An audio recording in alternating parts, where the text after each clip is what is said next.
Okay, so this is the fourth session. We've got one more. So that'll be another fortnight's time. Welcome, everybody. Hope you can hear me okay. See me okay?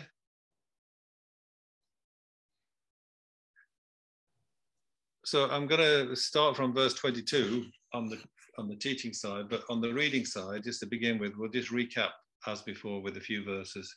There were some good verses last week, especially on this topic of, what is it? Like replacing self-cherishing with other cherishing, the typical Lojong approach, mind training approach of these sort of Bodhisattva Buddhist masters. I think we can include Togme Zangpo in the Kadampa tradition, this sort of Buddhist tradition that grew up in Tibet, sort of with the arrival of Atisha from India. So the tradition, one of the traditions following from his teachings was the Kadampa tradition. So they're very keen on the mind generation and the sort of no self-cherishing, replacing with other cherishing, all those kind of fantastic ideals, the great Bodhisattva way. So I'm going to start from verse number 16. And then I'll read about 10 new verses for, this week, if we can get through them. So 16 then. If one you cared for fondly, like your child, should look upon you as their enemy, then love them specially, like a mother does a child who's sick, so does a conqueror's child. If one your equal or inferior, led on by pride, treats you abusively, keep him as if your Lama with respect upon your crown, so does a conqueror's child. You're lacking means, folk always put you down. You're plagued by spirits and acute disease. Take on yourself the sins and pains of all without dismay, so does a conqueror's child. Though you're far famed and many bow their heads, though you've laid wealth up like Vaishravaners, such worldly splendors know as essenceless. Don't have conceit, so does a conqueror's child. The foe of your own anger unsubdued, subdue external foes and they'll grow more. So with your love, compassion, fighting force, subdue your mind, so does a conqueror's child. Like salty water are desire's rewards. The more you taste, the worse your thirst becomes. Forsake at once the things that make you cling, be attached. So does a conqueror's child. All these appearances now are your mind that was from the first without extremes of fabrication. Don't heed signs of grasp and grasper them, so does a conqueror's child. A lovely thing you meet, though it appears fair as a rainbow of the summertime, do not see it as real and cease to cling, be unattached, so does a conqueror's child. These varied sufferings like a dream child's death, from grasping false appearances as real, how tired. On facing hard conditions then, see them as false, so does a conqueror's child. Why mention outer things if they who want enlightenment their very bodies give, with no wish for return or ripening, be generous, so does a conqueror's child. Those lacking morals won't win their own aim. Why then their wish to work for others' aims is laughable. That so, keep morals free of worldly wish, so does a conqueror's child.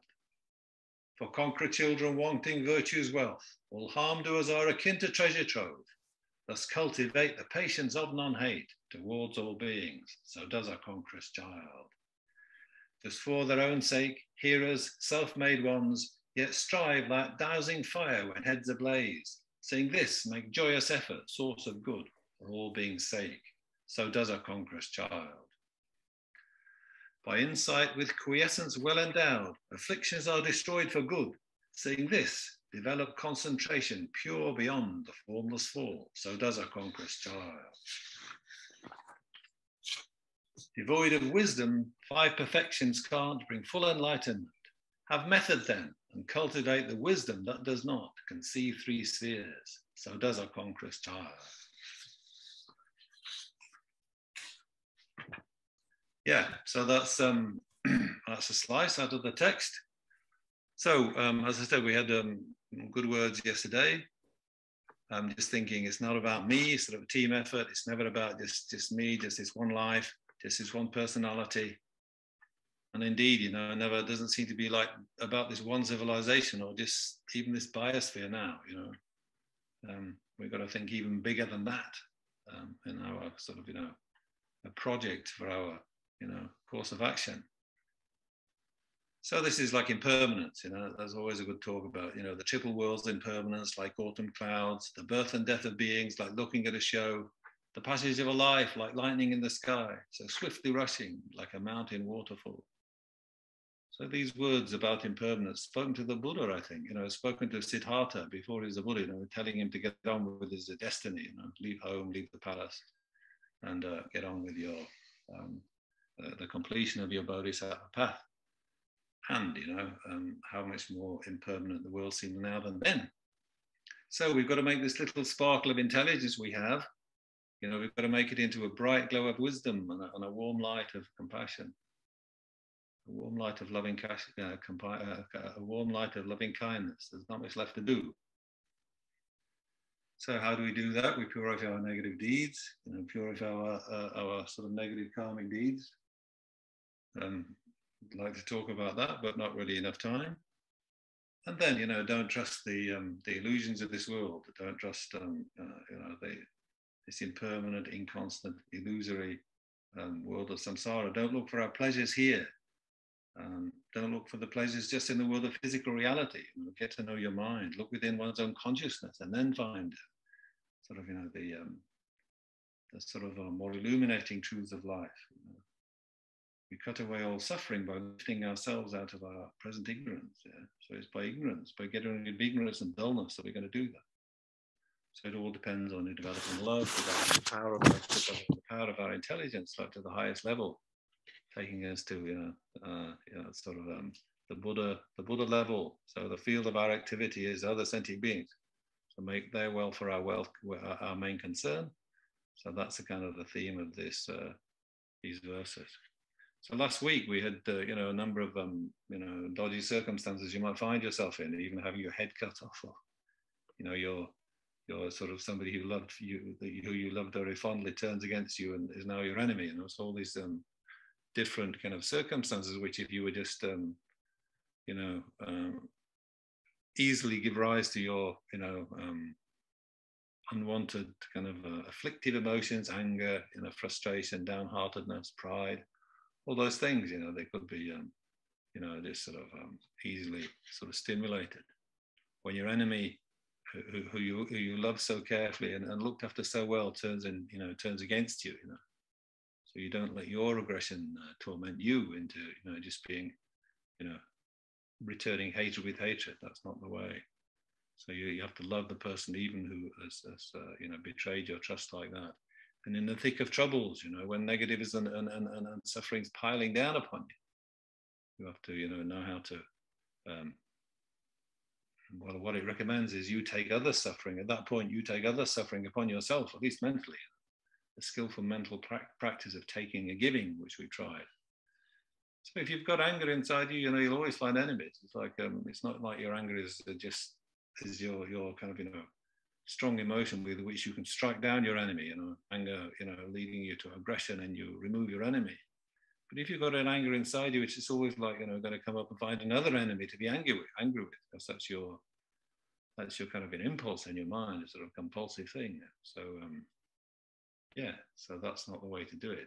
Pacify those coarser levels of mind, pacify those, you know, coarser afflictions, you know, and replace them with you know, the sort of the course of love and compassion that the bodhisattvas are trying to follow.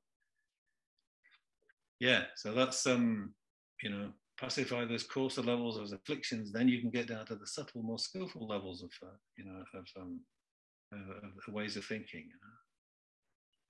So you've got to inspire yourself like this, and you know, today I'm an ordinary being, but the ordinary being of today is the Buddha of tomorrow, or the Buddha of next week at least. Okay, so just reviewing what we've sort of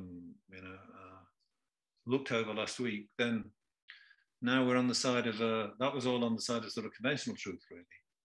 And I tried to sort of do meditations where the idea of the ultimate truth and emptiness didn't come into the picture, or the idea even of Buddhist ideas about karma and so on. We didn't really sort of think about so much of those in meditations. But anyway, that's the conventional side. But now we want a method, now we're going to look at a bit more towards the ultimate side. And that's with verse 22, isn't it? So looking at verse 22, a quote from Einstein: "The most beautiful and the deepest experience a man can have is a sense of the mysterious." So that's Albert Einstein for you. So let that quote introduce the mystery of emptiness for us. So verse 22, I'll read again now. "All these appearances now are your mind that was from the first, without extremes of fabrication.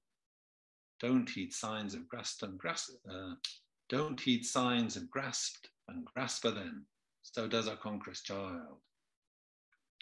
Yeah. So that's a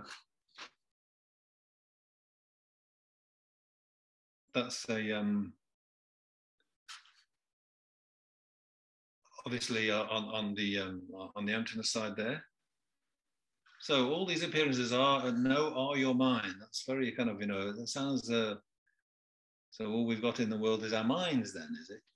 And if you're familiar with the Buddhist presentations of different ways of interpreting the thoughts of our great teacher, the Buddha, then there is a school that would take that almost literally, say the mind-only school. So that would be saying, take that as like, there isn't any external world out there. It just appears to be, but they're just like, there appears to be an external world and a dream, but it's all just coming from your mind. So that's the mind-only way. So you'll have heard of that school. And the other one, the other interpretation we could have here is that of the consequentialist middle way school. Yeah, now some middle way followers, they do incorporate this mind-only suggestion that there is no external world. Actually, there is no external reality. That's just a kind of a sort of mistaken appearance in a way. Even some middle wayers, take that mind-only, incorporate that mind-only view into their system, but not the consequentialist middle wayers. So people like Chandrakirti, and this is the style of philosophy that Zangpo and Dalai Lama are following, of course. So now, when you get to their school, you see, it's not like it's just the object that's unreal, or it's the object that's false, dreamlike, but the subject, the subject is unreal too. If you're following the mind-only way, it's like all the appearances of the external world are kind of somehow illusory, in the sense that the world appears to be externally established out there, but it isn't. But somehow your mind is still, you're not sort of the mind isn't it has a sort of more substantial or a stronger sense of reality to it. But it's in the mind-only school, that's like that. But in the consequentialist school, it's not just the objects that's unreal. Also, the subject is unreal. So it's not just the dream of the external world, but it's also the dreamer. The one who's doing the dreaming. Both are unreal, and they're both equally unreal. It's not like one has more validity than the other. So it's a more sort of subtle view, but of course, too subtle for me to understand. But anyway, that's the view we've been taught. That's the view taught by our kind of tradition. Sort of my Gelugpa training, you can say, in Dharamsala. Yeah. So what do we mean by unreal at this point? What does it mean by everything's unreal? Well, you can see, like in Nagarjuna, in the Heart Sutra, you get a pretty radical denial of everything, don't you? The Heart Sutra is saying there's no form, there's no feeling, there's no discrimination, no compositional factors, no consciousness, there's no aggregates at all.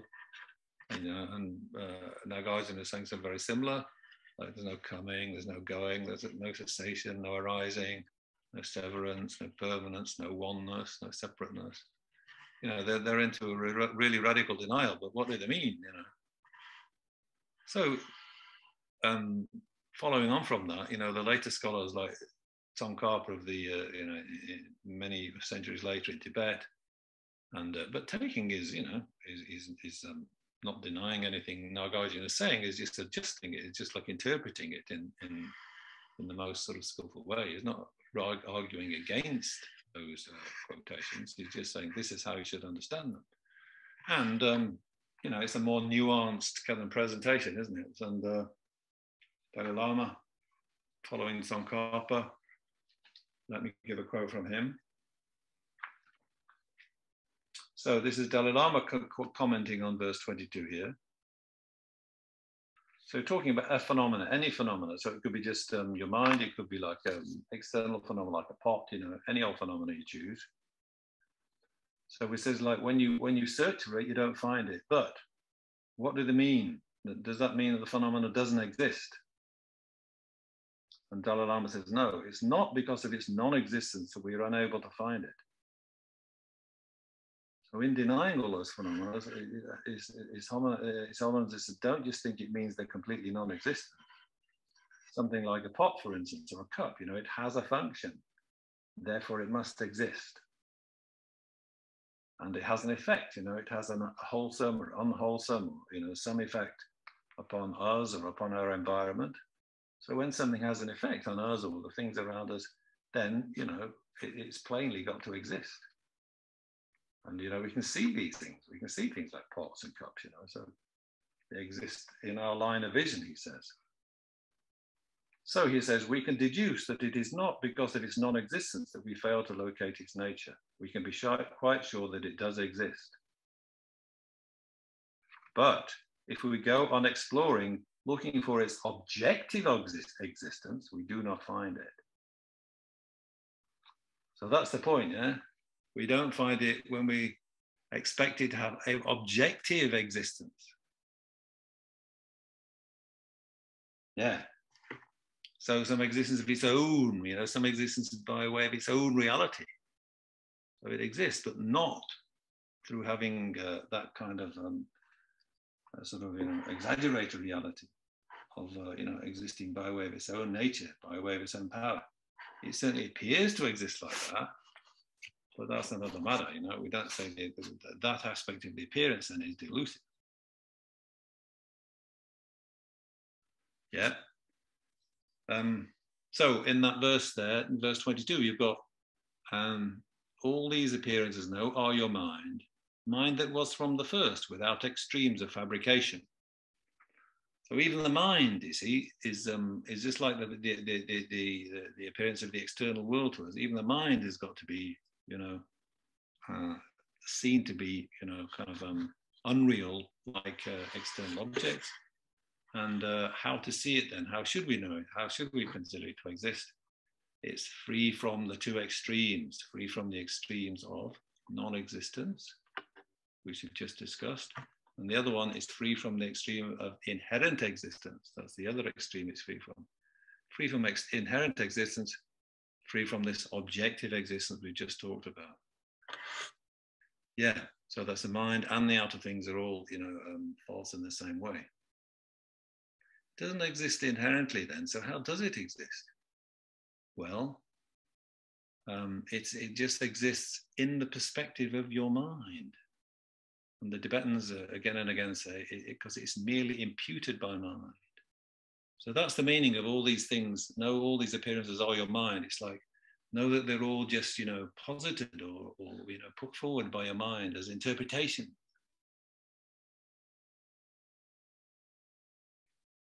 Yeah, tricky subject.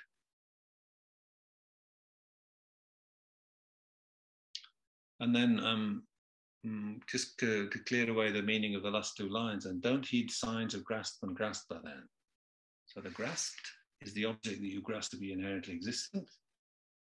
with your mind. You're apprehending it to be wrongly and in a wrong way, grasping it to exist in the way it doesn't. And the grasper is your mind is grasping those things to inherently exist. But that's also not inherently existent either. So don't think of either of them having signs. I mean, having, being inherently existent like they appear to be.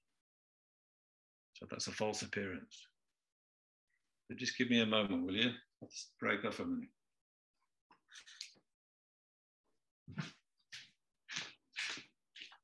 I feel it. I see it. Hi. Yeah. Just got some questions. Lots of questions.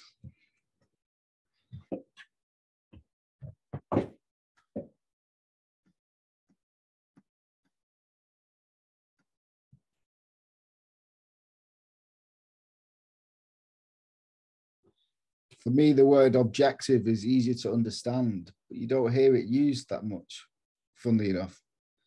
I don't think.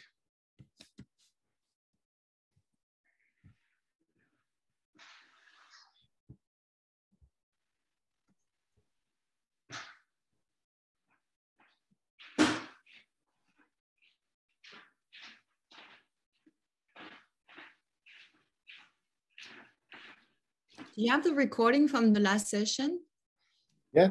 You do? Oh, okay. Can you put it on mail, or do I have a website? I go on a website, right? Yeah, I can put the link in here now, so you've got that. Thanks. Yeah. Thanks very much. Great. I'll do that now.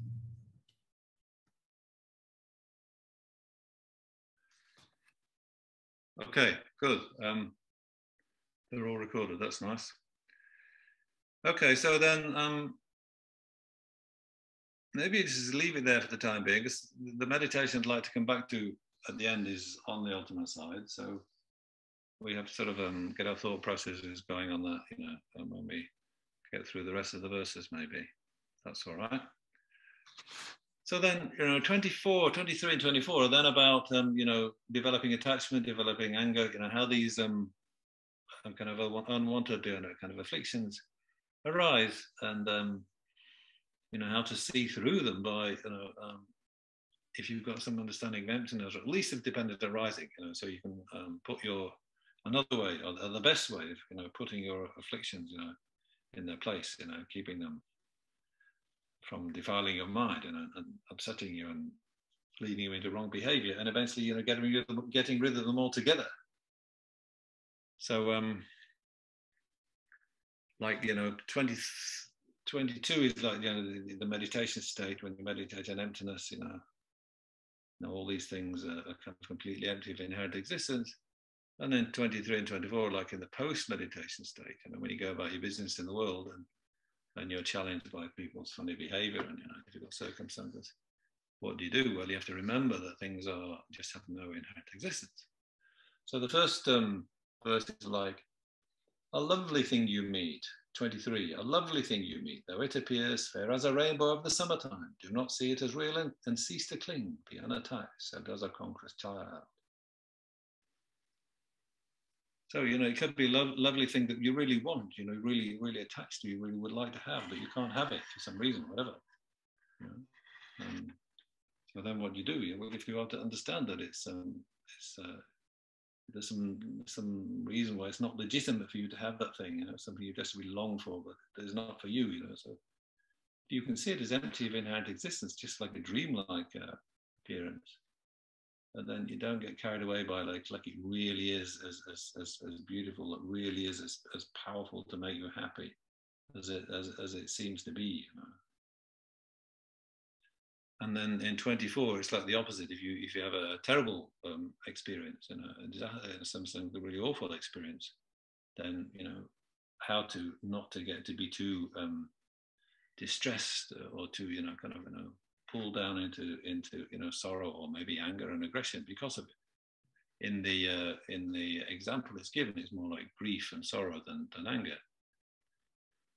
So the verse 24, these varied sufferings, like a dream child's death, from grasping false appearances as real, how tired, on facing hard conditions, then see them as false. So does a Conqueror's child. So if you can appreciate emptiness properly, then this is the way out of falling into those depths of sorrow, self-pity, or kind of depression or anger. And it's like if you can't understand emptiness properly, then at least you understand dependent arising. Then you'll still be better off. I don't know. You tell me, because it says the example is these varied sufferings like a dream child's death. So that made me think of my sister. She did have a child. She's got three. Yes, she's got three very healthy children who are now grown up. But one child she had did die at birth. Some genetic kind of a mismatch or something between her and her husband's genes. I don't know what it was, but anyway, the child was born without lungs or something, or very, shrunken lungs or something. So it only lived for a couple of hours after it was born. So obviously that's a matter of great sorrow. So if you have to speak to somebody who has that kind of bereavement, when they've got all the baby clothes ready and all that kind of, looking forward to the new addition to the family, and then the child lives for a couple of hours and that's it. You have to say goodbye. So a very serious situation of could be terrible sorrow for somebody, terribly sort of awful kind of thing to have to deal with. So how would you deal with it? So if you could meditate emptiness, I think you'll be well placed. But who can do that? But at least if you're dealing with somebody who's in that situation, what would you do? But I was thinking, if you're talking about the dependently arisen nature of the situation, how every situation arises from causes exactly according to how the causes come together and work out, then if you remember that, then I think it can reduce your anger in a situation where somebody's irritating you, or reduce your grief in a situation where you've experienced a sort of real setback like that. I don't know, but I just think if you talk to somebody like that, then they're willing to talk. I mean, I was in India and I was studying away in India when my sister was had this sort of bereavement, so I never really talked to her. But if I had thought about it more, I could have phoned her at least, and then just get this person to go through the events of what's happened. Just repeating the events, telling somebody about it might be therapeutic. I don't know, because I've never lost a child. I've never had, some sort of dreadful bereavement like that. I lost a brother or a sister or a mother, so it's not really within my experience. But it's like just to go through what happened, tell somebody else, because she did say at one point, I mean, she's got over it now. It's a long time ago, but she did say at one point that not being able to talk about it much to people was quite difficult, because people didn't know how to talk about death. People didn't know how to talk about. It's not something we're good at talking about in our culture or something. So that don't believe in an afterlife particularly. Most people. Her husband is not much of a spiritual person. My sister goes to church, but my husband doesn't. But, so it's like they don't know how to talk about it. But if she said that, so it was difficult because she couldn't pour out her feelings very easily. So I'm saying that if you talk about the situation and go through what happened and just go over the causes and effects that led to what happened, not in some sort of I'm a Buddhist and this is the way Buddhists talk about it, but just being sensitive to her own point of view. And then it might have been one way of getting through the sorrow more easily. I don't know, maybe you've had more experience than me with kind of bereavement and all this, so what I'm saying is you maybe wouldn't agree with that, I don't know. But as I say, I remember in situations when I got angry, and I see the person I got angry with, but then if you really ask yourself, why is that person behaving so badly, you can find lots of reasons why they were behaving like that. And when you're angry, you just don't think of those reasons. You just sort of think of that person as just a totally useless, despicable person. And then you get angry. But if you understand why they're behaving in that kind of, troublesome way, it's helpful. So that's the dependently arisen nature of the situation. So it is a question of sorrow and grief over a bereavement. If you understand more, more completely about the way it happened and the way the world works, as we all know, the way the world works, It's all just autumn clouds, isn't it? What was that quotation I began with? The triple world's impermanent, like autumn clouds. The birth and death of beings, like looking at a show. We're just here. We're just on here on stage for a few brief hours and gone. So that was that little child's destiny. That little baby, to just live, put her appearance on the stage for 2 hours. That's all her little appearance was going to be. And you can, if you think more about that kind of background, then somehow the grief can gradually lessen. I don't know. I'm just talking off the top of my head here, really. But that verse just reminded me of my sister's. Kind of attempt to have a third child. Later, she did have a third child. So the third child next time was okay. So she's got the. She got a child's got a sort of replacement, if you like, anyway. Okay, so well, that was the verses on the ultimate side.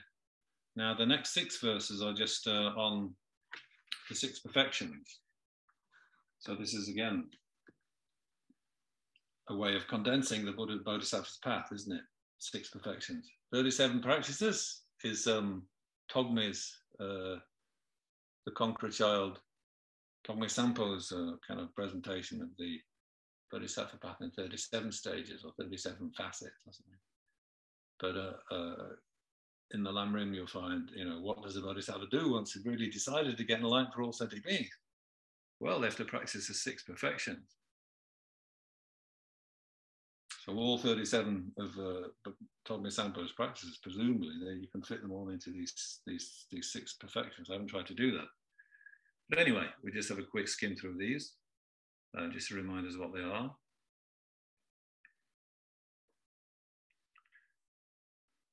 So when you're trying to become a bodhisattva, and a Buddha, you're thinking about 2 things. You want, you're thinking, first of all, the suffering of others, and you really, see the best way to live your life is for the benefit of others. You get your act together in order to be able to be a benefit to others. That's the most meaningful thing you do, and in the end, the most satisfying, the most sort of fulfilling for you too. Radical idea, but that's you can see there's wisdom there. So how do you help? How do you go about helping others and doing the best for them? Well, the best idea is to become a Buddha, isn't it? So you've got to fulfill your own welfare and others' welfare. You've got 2 trips, 2 agendas, right? Fulfilling your own welfare to become a Buddha in order to fill others' welfare with the greatest skill. So we can say, you can divide the perfections up. Then Maitreya in the Ordinative Sutra, he says, yes. So think of giving, morality, and patience principally for the welfare of others. Generosity, giving, is also, that's directed toward others, of course. Morality is like avoiding harming others. And then if you're going further stages of morality, actively helping them, doing virtuous deeds, a lot of which are, all about working for the benefit of others. And then patience, so when people are, aggressive and angry towards you, you kind of soak it up with patience, So you're trying to benefit them by not getting into a fight with them, so they do negative actions, more and more escalation. And, you're sort of, training your own mind to be able to spread peace. And then the other 3 perfections, like which is we can say joyous effort, calm abiding, and concentration, let's say, and wisdom. Yeah. So Maitreya says those three are principally, for you to fill your own purpose. So the other three are to fill others' welfare, and to fulfill your own purpose, you have calm abiding, or quiescence, as I've translated it in this text, in the verse down there, 29. And then you want wisdom. That's the sixth perfection. And, backing those up, or the foundation of those is joyous effort, that's how, one way of coming up with the six perfections. That's the quotation by Maitreya. So we just have to sort of quickly go through these. So verse number 25 is about giving.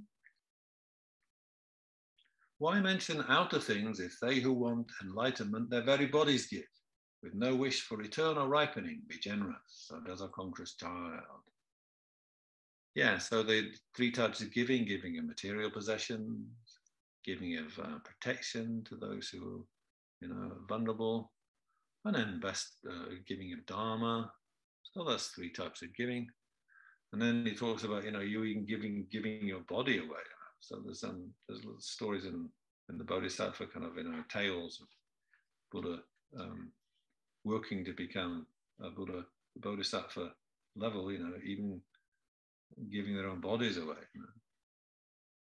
So that's a pretty high practice, but it's always gets mentioned in the Bodhisattva literature as some sort of very high, challenging type of practice. Well, yes, okay, but I don't think we're quite there yet. But anyway, one can quote modern examples of that, actually. But I don't really got time. But yeah, so it's well, anyway, there's that police officer, in France. I can't remember his name now. I didn't look up this case. Do you know him, Christine, the name of that police officer? I remember it was about the hostage, right? I don't remember Bernard, but I don't remember his last name, but I remember the story very well. I was very touched. Yeah. It's a very moving story. Yeah. I mean, he's just a police anti-terrorist colonel in the French anti-terrorist police unit, So when there's somebody takes a hostage in a supermarket, there's one, terrorist, and he shoots, he goes into the supermarket, but he ends up with one hostage, the others manage to escape. And it's a woman, you see. So the police officer is outside, with the unit, communicating through the phone with this Muslim terrorist, and he says, "Look, you let the girl go, and I'll be, I'll take her place, so you can have me as your hostage instead of her." And so the Muslim, the terrorist says, "Yes, okay." And the police, the terrorist could have shot both of them, but anyway, the police colonel, he goes in, he takes off his gun, and puts on his weapons and goes into the supermarket, and the terrorist lets the girl go. So then he shoots this colonel of police in the head and kills him, and then he shoots himself. So it's a very clear case of this colonel of the police. I think he was a Catholic. He wasn't a Buddhist, of course, but I think he was a sort of a religious person. But he had a wife and a family, young kids. He put his job before everything else, service to the nation or something, and saved this girl's life by giving his own. So that's happened, 5 years ago now? It's quite recent, isn't it? 5 years ago now, something like that. I'm just guessing, but anyway, it's very well known case in France, and not that far from Toulouse, actually. Not that far. It's in the south of France, so yeah. So these things happen, People do give their lives up for others, And so that's the ideal is, the perfection of giving. So anyway, all the bodhisattva practices are condensed into these six. So the next one is perfection of morality, perfection of ethics. So we can say three types of ethics too, like abstaining from negativity, which is the least we can do, abstaining from more negative actions, purifying the negative actions we've already done. And then we can talk about accumulating virtues. And then the third level of morality, working for the benefit of others. Okay, so like with your giving, don't try to keep morals just for worldly motives. Don't just try to keep your morality pure just for, just because you want to look good in the world, or just you want to make a people sort of admire you or something like that. You know, of course not. You know, you want to do it for motives higher than that, of course. Same with your giving. It's not, you know, giving just to make yourself look good. You know, you're giving. There's got to be with a better motive than that. Anyway, number 27 is the one on patience.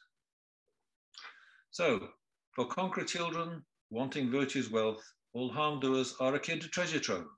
Thus, cultivate the patience of non-hate towards all beings. So does a Conqueror's child. So those are really practicing the Bodhisattva path.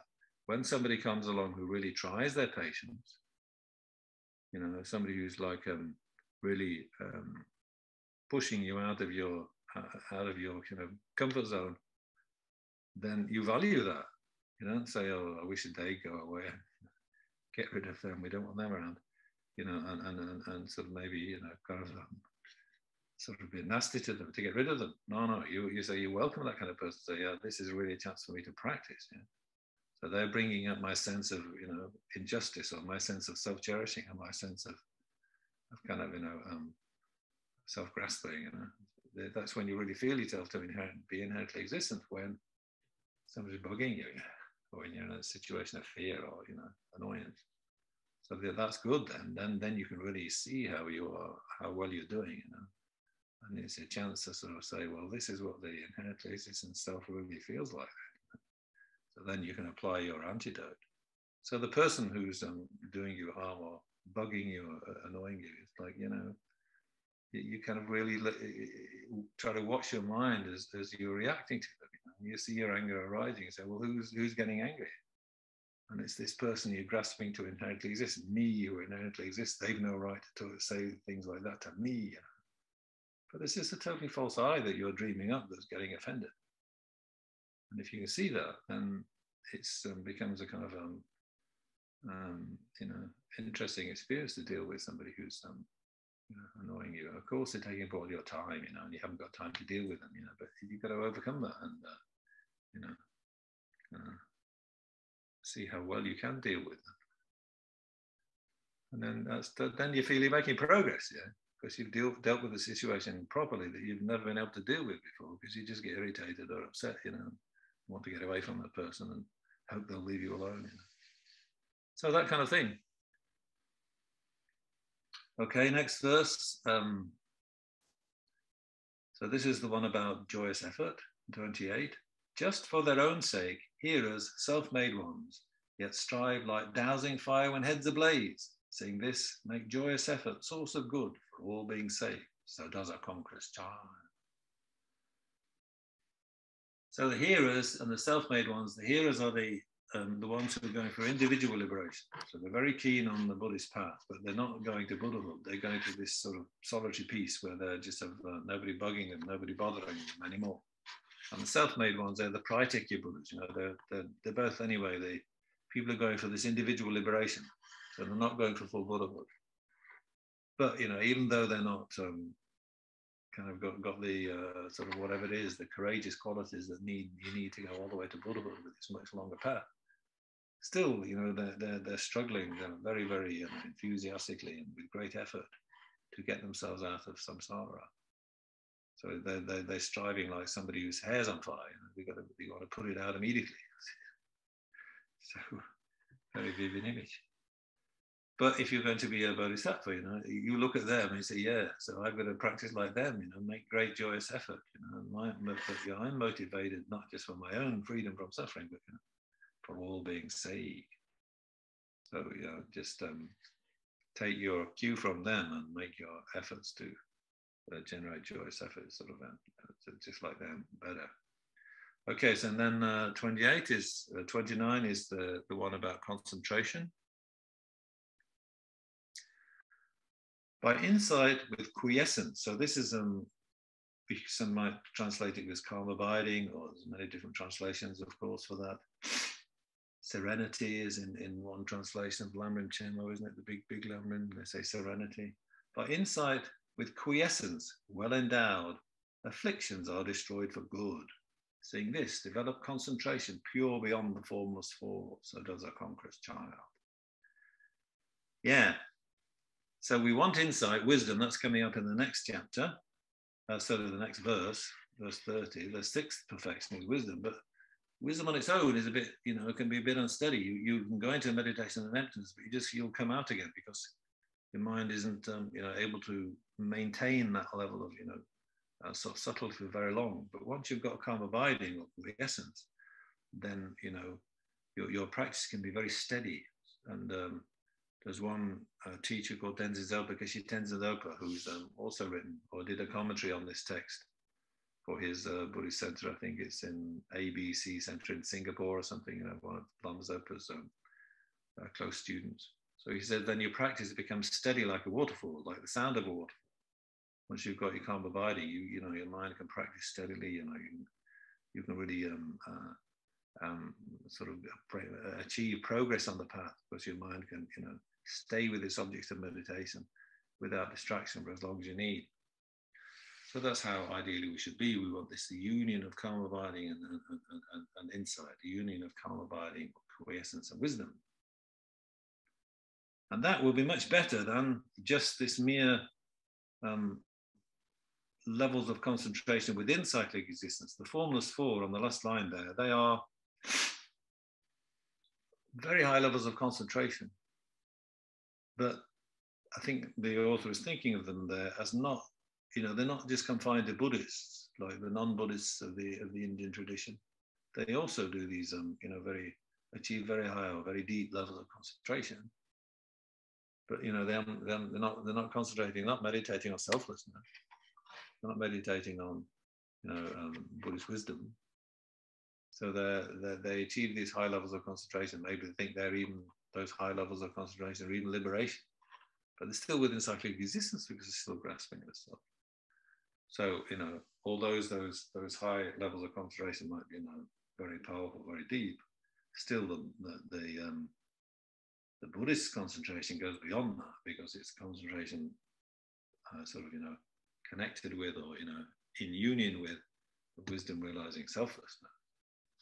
So we're going to a concentration that's pure, more pure than any of those concentrations or the formless realms that the non-Buddhists might do. Okay, last verse for today is this one on number 30, the wisdom. Devoid of wisdom, five perfections can't bring full enlightenment. Have method then and cultivate the wisdom that does not conceive three spheres. So the other five perfections we've talked about, they're great. We have to build up our collection of merit, our collection on the method side with those five perfections.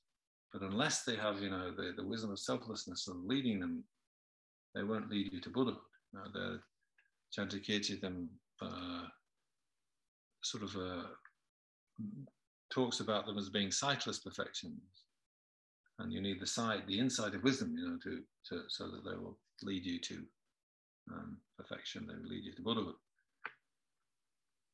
So we need the method side, we need the compassion side, we need those five perfections. But the wisdom has got to do, like every time you do an action, which is an action of good action of morality, good action of patience, good action of generosity, you've got to do it seeing that the three spheres are empty. You don't conceive the three spheres as to be inherently existent. What are the three spheres? It is the one doing the action itself, and the object of the action. So if I'm giving something to a beggar, it's me, the giver, and the action of giving, and then the person who's receiving. Something like that. So you've all, for it to be a really pure action that's going to lead you out of cyclic existence, it really should be done with a full knowledge of the emptiness of all those three components. And that's a very good one to meditate on, the emptiness of the three, the doer, the action, and who or where or whatever the action is done to. So maybe we can think about that in our meditation, but I don't know if we have time to get so far. Yeah, so that's the three spheres, the doer, the action, and the done to, or the where it is done.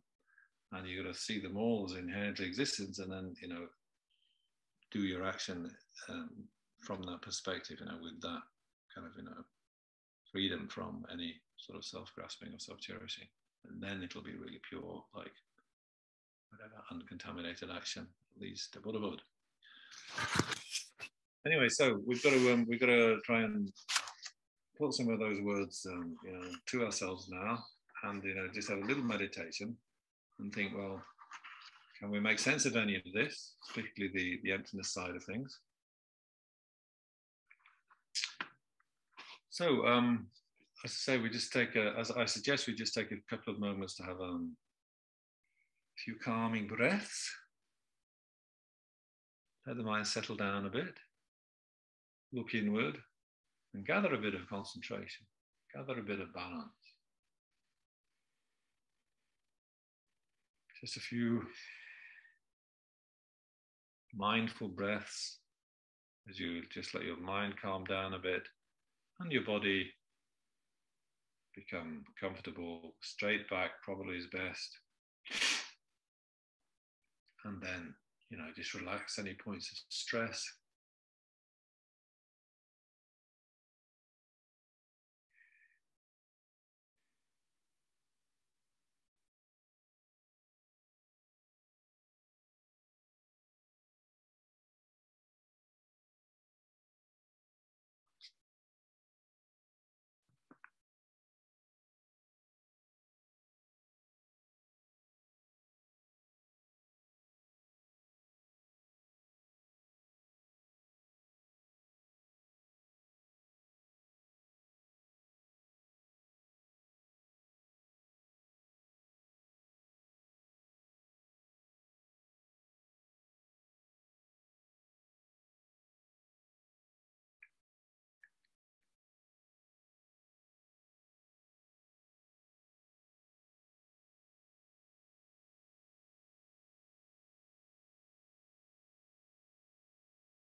So I'm thinking about verse 22.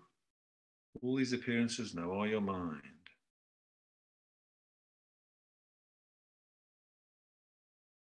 So we said that means, nothing exists by way of its own power. Nothing exists, just on its own strength. Not only that, but everything has to be can only exist in the perspective of a mind. Another way of saying, everything's merely imputed by mind. Very radical view. So how can we begin to imagine that? Well, if somebody says to you now, just think of a mushroom omelette. Mushroom omelette. So somebody says to you, is that food?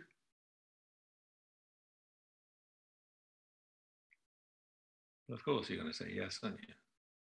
Most people anyway.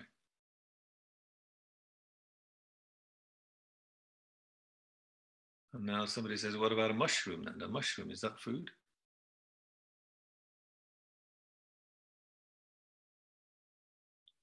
Not quite so clear, but probably we say yes, food, I suppose.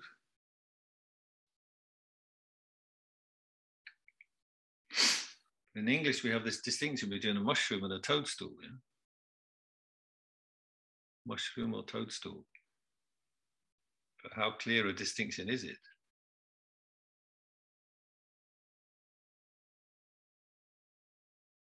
And then what about nettles? Nettles, are they food? Nettles. The things that sting you if you touch them.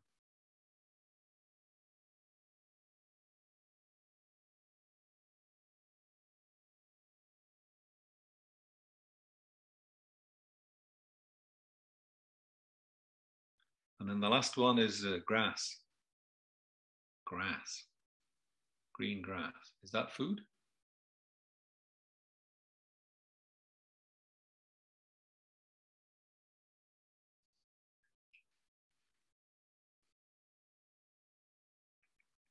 So by this time you're thinking, well, what's he trying to get at?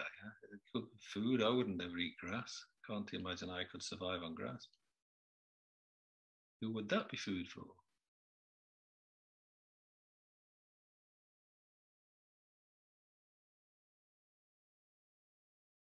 Yeah, well, cows eat it, don't they?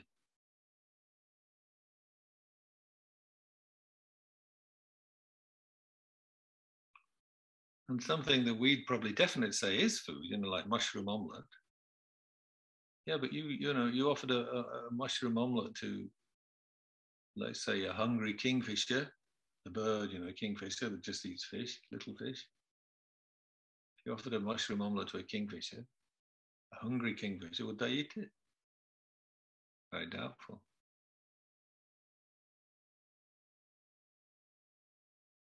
Or a spider? Do you think a spider would be interested in a mushroom omelette as food?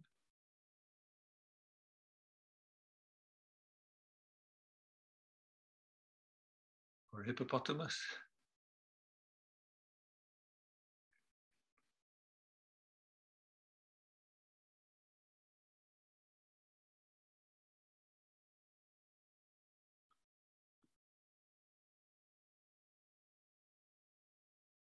So what am I trying to get at? So if food really did exist intrinsically, inherently from its own side, it was just food by way of its own very nature.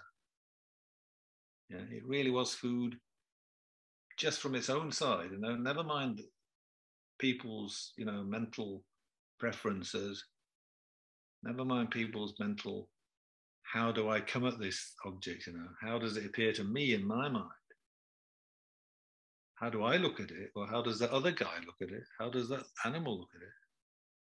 It's not the question. If it exists inherently, it's got to have its own power of being what it is, and it just is that, without reference to any mental mental contribution from anybody else, just from nobody. It just is there independently of any mental contribution. So if it was food like that, then any mind that says it's not food would be a wrong consciousness.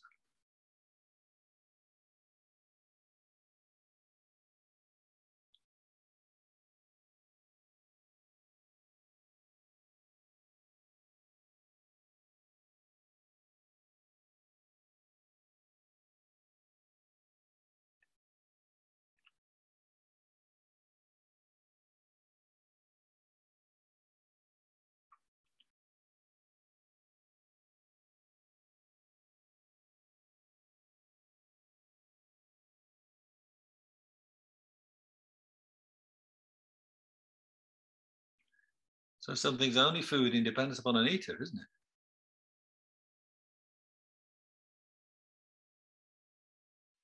It's not food in and of itself. Can't be just food just by way of its own power. It's only food if somebody's seeing it as food. Otherwise, why would it ever be food? It's only food because somebody thinks, oh, that's food,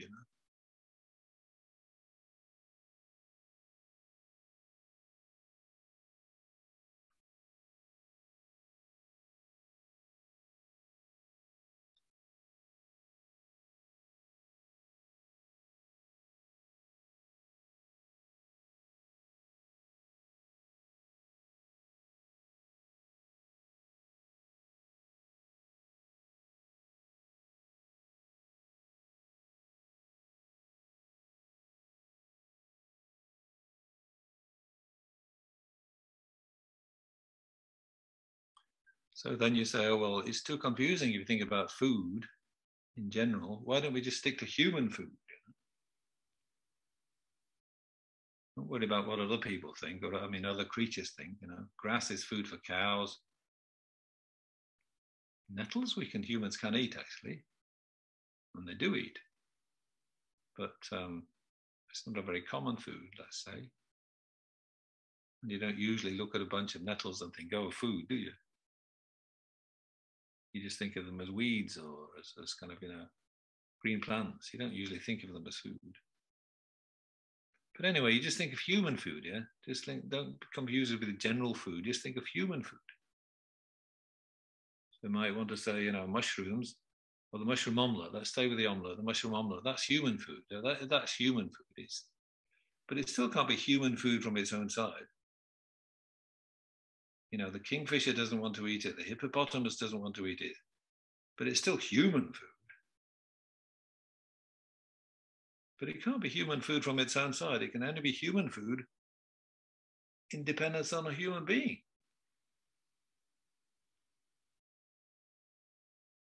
But it can't be human food from its own side. It's human food only if humans are prepared to see it as food.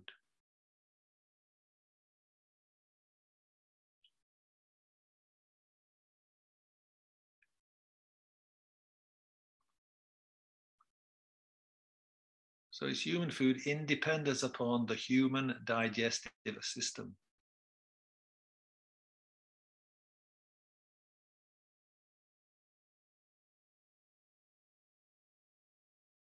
So there you are. See, it's like that's just an example of something that only exists in the perspective of the mind apprehending it.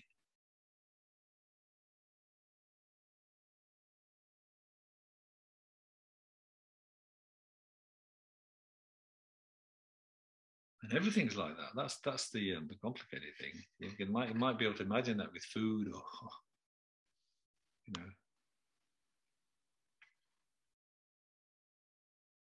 that's definitely a cause. Food is a cause of me being here right now. So I'm definitely dependent on food. I'm the eater. The eater depends upon the food, right? But the food depends upon the eater, because if there's, it's only food if there's an eater. Who's going to eat it? Who would eat it? There's a mutual dependence.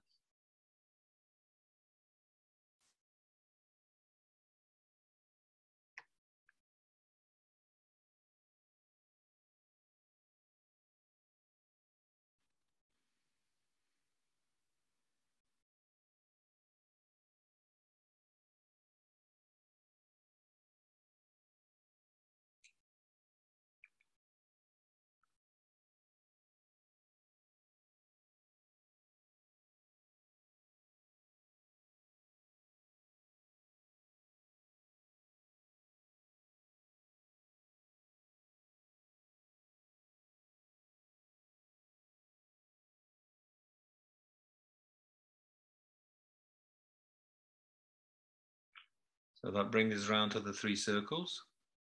So our three circles today, or right now, are the eater, the act of eating, and the eaten, the object that you eat.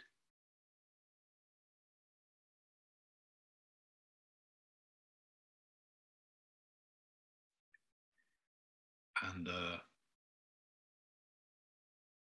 another example, walker, active walking, and the place where you're walking, the ground that you're walking on. So any action you take, it'll have those, you can think of it as fitted into the three spheres.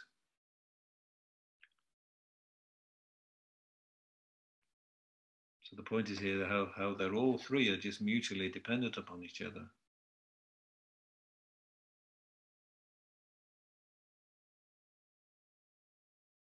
If you have an eater, you've got to have an object that you're eating, the food.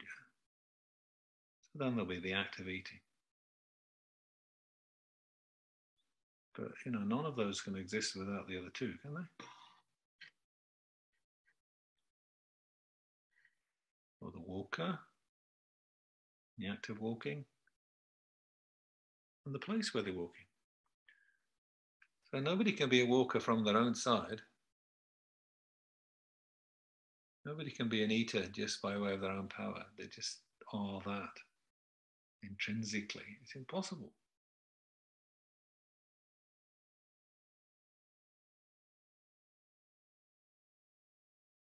You're a walker in dependence upon the act of walking. So let's get that clear, yeah? You can say, I'm a walker, yeah, but I'm not walking now, am I? Well, that doesn't matter. You don't have to be walking now. You say, well, you walk every week, you know, you go for a walk as a pastime, a weekend activity. You know, but you enjoy it, so it's one of your favorite things, yeah? So I'm a walker, but it still depends on the act of walking. If you don't do any walking, you could never be a walker, of course not. But the act of walking isn't you, is it? The act of walking is not a person. And the person who does the walking, they're not the act of walking. They're two different things. But if you were inherently existent, you know, and the act of walking is inherently existent, then you can never depend on each other. They would just have to be two totally separate things. You'd have to be an active walker. You'd have to be a walker without an act of walking. You know, you can't depend on anything if you're inherently existent, if you exist just from your own side, or with your own nature. I am what I am just by my own power. So if you're a walker, by your own power, you can't depend on an act of walking. You'd have to be a walker without an act of walking. Impossible.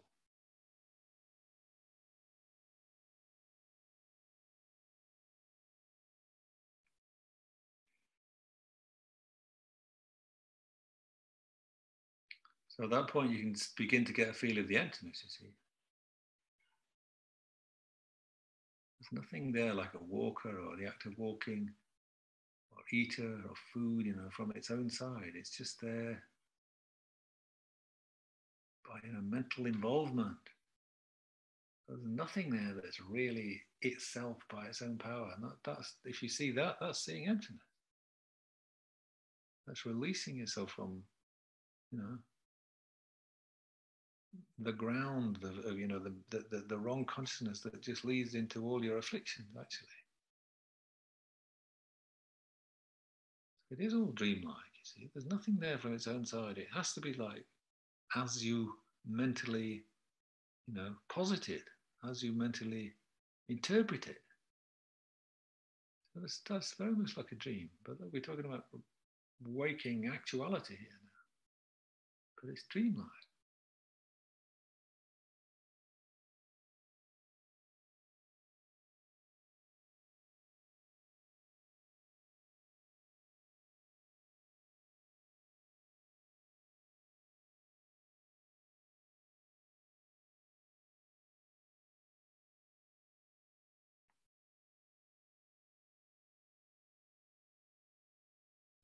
And finally, you can say, oh, well, yeah, the walker depends upon the act of walking. The act of walking depends upon the walker. But it doesn't mean they're merely imputed by mind. Okay, they're dependently arisen, dependently related. But how can you say everything's just merely like in the perspective of your mind? Well, who connects the act of walking with the walker? It's us, it's the observer. Whether you're looking at yourself or you're looking at another person. We decide as a walker, yeah? Oh, that person's doing the act of walking. Therefore, they're a walker.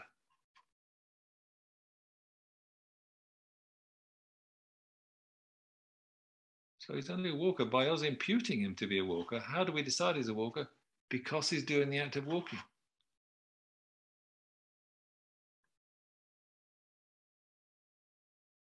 So it's very much us who makes the connection. The walker, the act of walking, the place that's walked upon, yeah?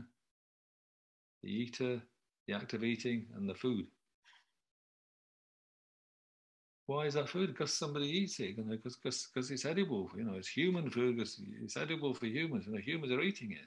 Therefore, it's food, yeah? So we have to make the connection.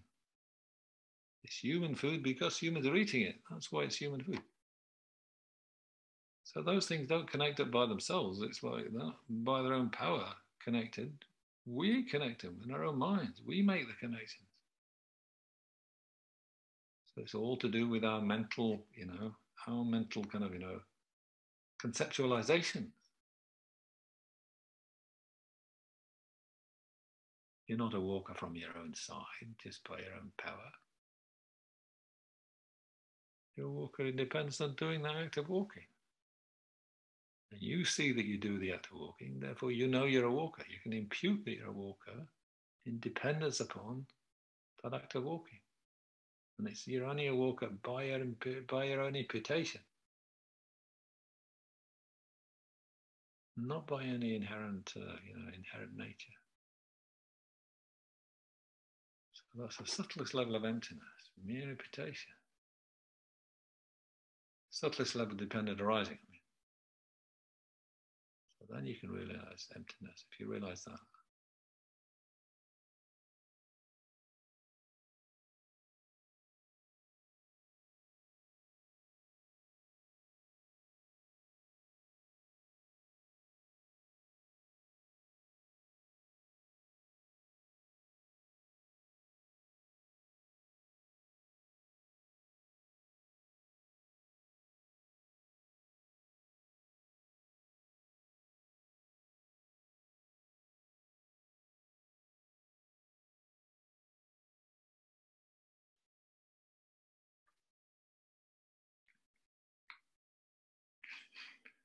But we'll have to stop there. We've our time's run out, I'm afraid. But I hope you've had a sense of the mysterious that Einstein would appreciate.